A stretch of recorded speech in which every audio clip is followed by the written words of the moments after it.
గురుదేవుడికా ఇంతటి శోకం వెలివేసినదా పాపపు లోకం.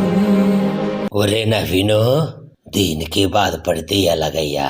అసలు తండ్రిని వాడు ఎలా ఉండాలి? రాజులా ఉండాలి. మహారాజయ్యా